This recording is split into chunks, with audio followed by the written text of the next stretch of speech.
Hi, this is The Greatest Story Ever Played. I'm Dan, and today I'm going to be talking about The First Tree. A description for this is The First Tree is a third person exploration game centered around two parallel stories: a fox trying to find her missing family, and a son reconnecting with his estranged father in Alaska. Players take control of the fox on a poignant and beautiful journey that crescendos at the source of life and perhaps result in an understanding of death. Along the way, players can uncover artifacts and stories from the son's life as he becomes intertwined with the fox's journey towards the first tree. All right, a little background on this game. This was developed by David Wehle, who also had made a game called Home is where one starts. With this, a thing that had surprised me is that this was made by one person. There were other names listed in the credits, like people who did QA and stuff like that, but I think really overall, this game was made by one person, which is fascinating. And also, this game is more indie than I realized. With that being the case, I had assumed it was just made by, a small studio, and was similar to some of the other indie games I've played, where they might have a small Wikipedia page or anything like that. Not the case here. Uh, Made by one person. They don't have a Wikipedia page. Like it's smaller game, which is cool. I'm glad that I'm getting to talk about it. Hopefully that leads to some more people checking out the first tree. So, a little background on the game. On to a couple non-spoiler thoughts I have on the game. First is this is just a nice short game. It's around 2 hours, and would be perfect for just, I want to finish a game in one sitting. I want to play it in an evening, play it in my afternoon, something like that. It'd be great for that. For me, the way I did play it is I did play it in two sittings. I played it once for maybe like 20 minutes and then played the rest of it in another sitting. So mine wasn't the one sitting, but I wish I would have done that. I think that the first time I picked it up, I just didn't have enough time to play it all. So, but I think that that's a great way to experience this game. Very much so. And then I guess how to describe what this game is like. So, as it mentioned in the description above, you do have sort of this exploration side to it where you can kind of roam around and find things and figure stuff out. I would say that this is sort of like Journey or Abzu in that sense. And then on the other side, I would say it meets sort of the Gone Home or maybe What Remains of Edith Finch walking sim style where you find things. I would say like best kind of combo being like an Abzu. You have a little bit of a path, but you have a lot of exploration along the path. And then Gone Home, where there are audio logs that tell you about what's up. In this, as the fox, you explore areas, and then there'll be kind of little shiny spots that you'll go and you'll dig. And once you dig, you'll find like an artifact, and then a couple sentences between a conversation between our characters will happen, and you'll learn more of the story. So that's sort of how that goes. If that sounds like something you'd like, you'd probably be in. If you like Journey, if you like Abzu, Gone Home, that kind of stuff, this is probably a game you would like, and would fit your wheelhouse. Okay, so I guess with that, let's hop into some spoilers. So game begins, and you've got Joseph recounting a dream he had about a fox to Rachel. We find out Joseph and Rachel are a couple. I think Joseph woke up really early because he couldn't sleep, so Rachel comes to check in on him, and then that's where this sort of conversation starts. Gameplay wise, though, you are a fox looking for her cubs. And so I guess the game really, I would say, splits into two ways to talk about it. I think you have your gameplay aspect, the fox looking for her cubs, and then I would say your kind of deeper or bigger story part, Joseph and his story with talking with Rachel. So we'll talk, I guess, first about the fox and the cubs. So basically, the way your gameplay works is you're a fox, you're roaming around a level area, there are little star things you can collect, and then there are the little shiny spots where you dig, you find an artifact, and in that you get the story. And your level is fairly guided, so you probably could go sort of wherever you want within an area. But also the area will have probably one way out of the area and perhaps a certain thing or two you might need to do before you can leave the area. So, for instance, one of the areas, butterflies, if you walk into like a few of them, that will make you jump higher. And so one of the areas you have to go find 3 sets of butterflies and then, triple jump out of the area into the next scenery. So that's sort of how your gameplay works. When you are the fox searching around, you find 2 of your cubs dead along the way, which is sad to see. And you see the fox mourn, which is also sad. And finally, when you're at the end of the game, when you're looking for the last cub, you say, I know I left it under the first tree. If I get to the first tree, I'll find them. And just outside of the first tree, you find that cub dead. And then you kind of walk towards the first tree. And it's this huge tree, and you're like walking up to it. And you get really slow when you walk up to it and stuff like that. So that's sort of your gameplay section. Where I really would want to spend my time talking about is on the other side, Joseph and Rachel's story as they're talking. And kind of Joseph first starts off just telling Rachel about his childhood a little bit. And as a child, so Joseph grew up in Alaska, his mom's not in the picture, and his dad is working a lot. Really busy with work, trying to take care of them, put food on the table, all of that stuff. And Joseph is pretty despondent. He, I think, feels disconnected from his dad because he's always at work. He feels disconnected from his home in Alaska because, everyone's working as, I don't know, I forget what it is offhand. I think things like working in the oil fields, working in lumber mills, doing that kind of work. And he's like, well, I want to be an artist. I want to do things like that. And so I think he's feeling kind of trapped sort of thing. And so Joseph just kind of gets into a bunch of bullshit with his friends. They're drinking, and they steal his dad's car one time and are blowing up mailboxes, throwing bottle rockets, and, hooligan shit kind of thing. And is doing shitty stuff. He has a big confrontation with his dad one time where his dad finally gets mad at him for kind of how he's acting. And kind of in that time, Joseph realizes that his friends suck. I think he kind of recognizes this is shallow, this is dumb, this is sort of a waste of time. They're not really my friends, we just do bullshit together. Sort of thing. And so he kind of withdraws and he starts being alone more.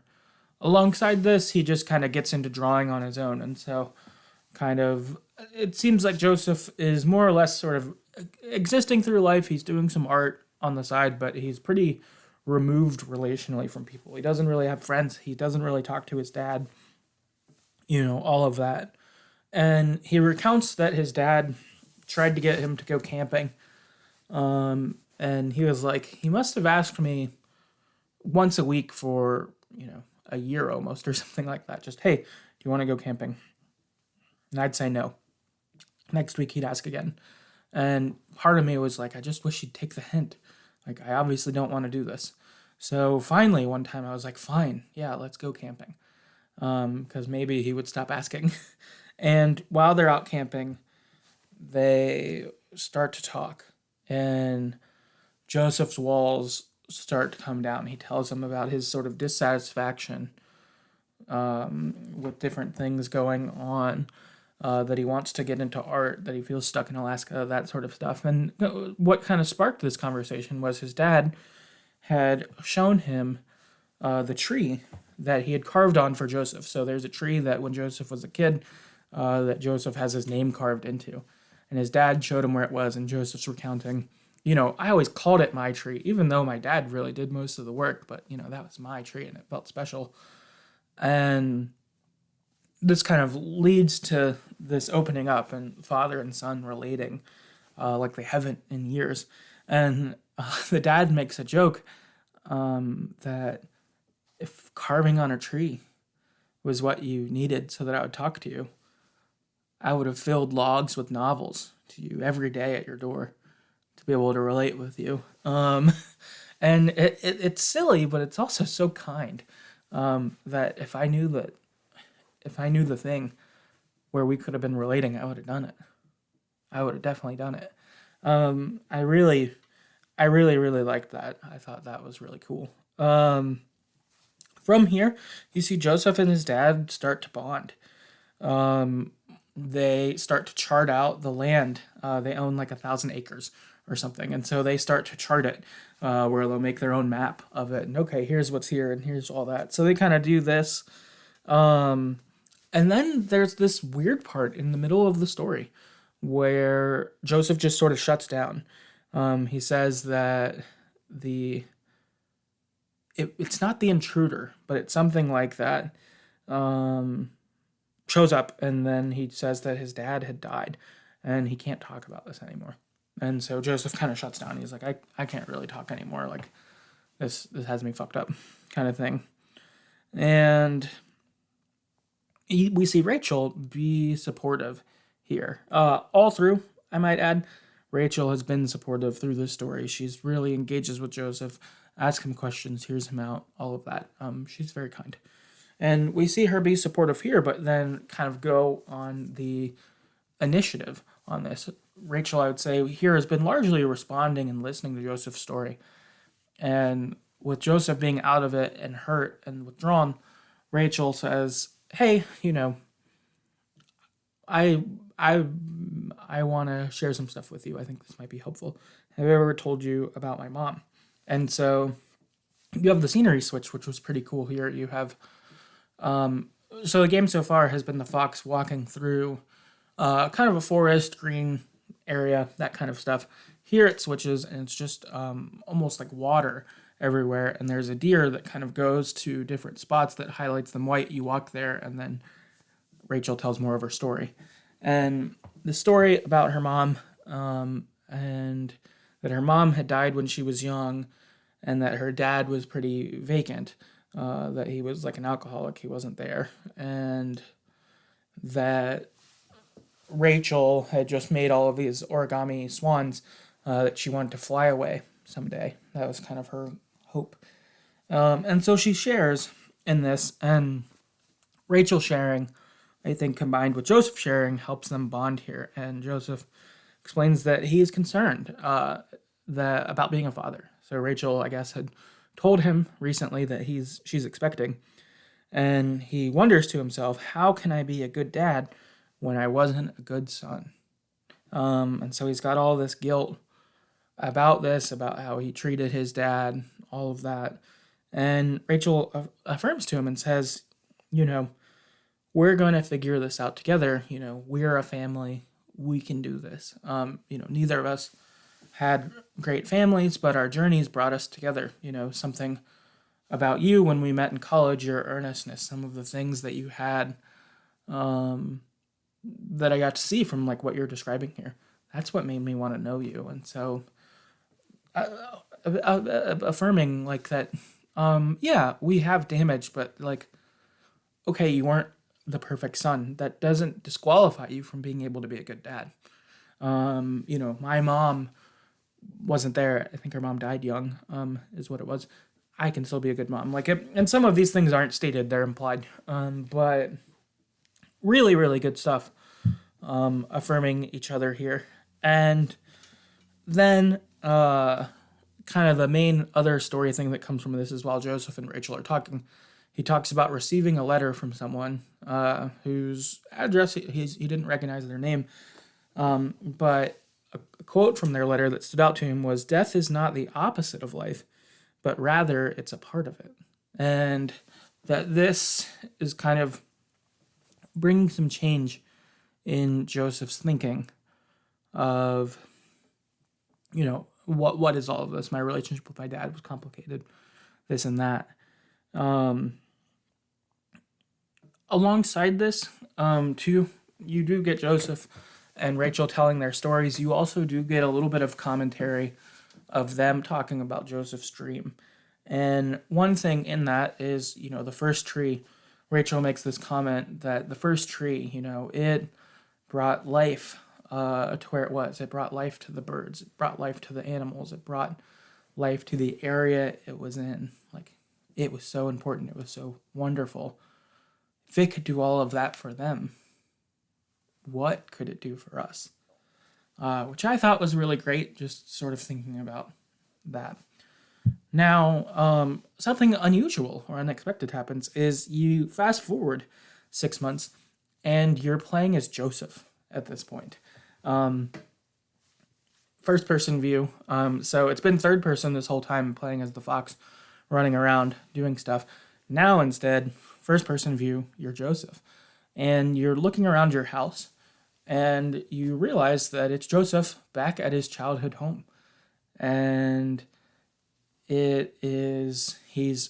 Rachel is there. Him and Rachel have just moved in. They either have just had their baby or they're preparing, so they have moving boxes, they set up a crib, all of that.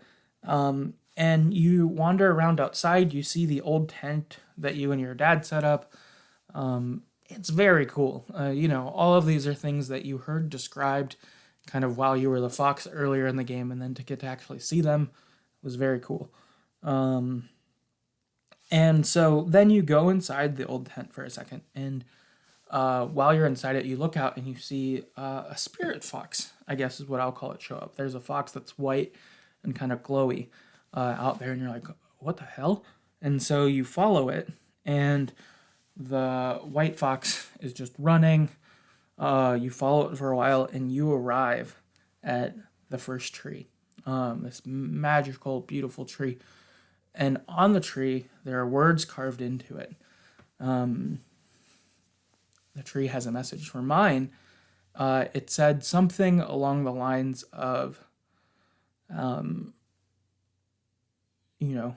even when times are hard, you keep going because you can get through it. Something like that. And then the game ends. Now, so I mentioned what was on my tree. So what I found out after the game, I thought about writing it down, but I assumed I'd just be able to find it online.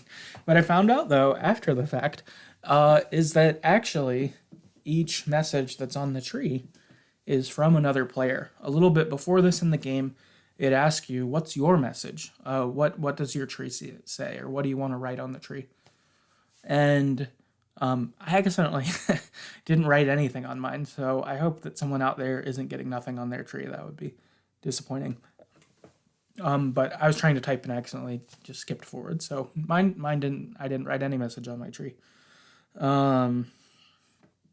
But I think that this is really cool and maybe not smart. I don't know.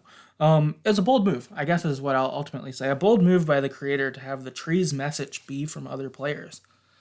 Oh my gosh, like, if you have a thing, I'm surprised that the creator didn't choose, this is what the tree's gotta say when you get to it, instead leaving that up to people. And so I was looking online at different things that different people saw in their playthrough, and most of them were really beautiful stuff. So I would say that the writer probably chose the right move. But there were a couple people who had things that were like, go fuck yourself. Which, oh my gosh, I would be so disappointed if I got there and then my tree said that. I'd be like, oh, maybe I'd laugh. I don't know. I would either be very disappointed or I'd think it's really funny. I'm not sure. So I thought that was really, really interesting. I liked my message and I thought it really fit it. I was like, oh, this makes sense that this is here. Also, at the very end of the game, the song that's playing as you arrive at the first tree is called You Are a Memory by Message to Bears, which was awesome. Really good song. It really fit how the game was feeling. The music in the game itself was really great. They used licensed songs very well, and it really fit. I thought that the way that they transitioned the songs in and out was really good too. Like, this game, when there wasn't music, it was just, I think, sound design stuff. So you'd hear like puddles or steps, the fox walking around, things like that. So they really did well with their sound in this. I observed it in a cool way. And so shout out to them on that. So I liked those quite a bit.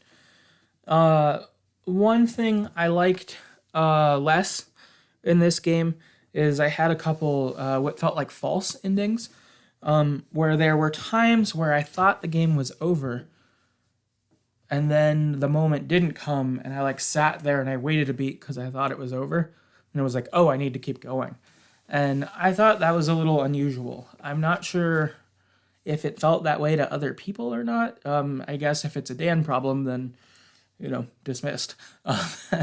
But if other people felt like they were at spots where like, oh, the game's over, right? And then it wasn't, I thought that was a little weird. And I think threw off some of the rhythm of what the game felt like. And